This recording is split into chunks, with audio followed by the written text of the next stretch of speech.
মাম্মাম তাড়াতাড়ি চলে আসো যদি খেতে চাও। হ্যাঁ হয়ে গেছে কিন্তু tasty tasty yummy yummy coffee. Mimi খাবে, মুন্না দাদা ভাই খাবে, আর আমাদের মাম্মাম খাবে। আসছে না কেন বলো তো? অন্য সময় হলে চলে আসতো। ও ভীষণ পছন্দ করে, কারণ বাচ্চা তো, যে খাবারগুলো মানে ভালো সেগুলো খাবে না, তো এগুলো পছন্দ করে। মাথাটা টাক করেছে, এই জন্য ক্যামেরার সামনে আসতে চাইছে না, লজ্জা পাচ্ছে। আসো আসো তাড়াতাড়ি,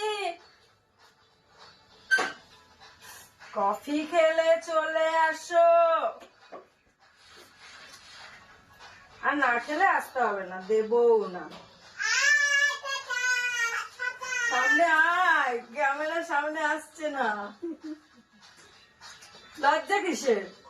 তুমি চুল কেটে ফেলেছো তো লজ্জা কিসের? ক্যামেরার সামনে আসতে চাইছে না। চলে এসছে, দেখো লুকিয়ে রয়েছে। ঠিক করে বসো, ঠিক করে বসো, বাবু নিয়ে বসো। ওরকম ভাবে না, বাবু নিয়ে বসো।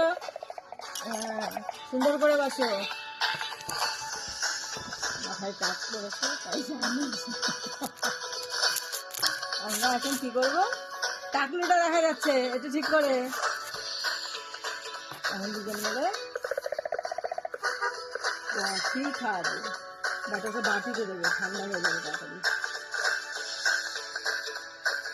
কি ধরনের খাওয়া চলছে মিমি আর বন্ধু।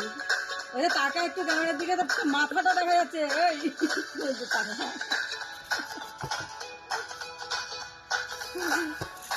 লজ্জায় চলে যাচ্ছে। লজ্জা নেই, লজ্জা নেই। নাও বিস্কিট নাও। ওটা খাবে না, তাহলে ওই যে ওটা খাবে। গরম কিন্তু বাটিতে ঢেলে দিলাম। আমরা খাই এখন।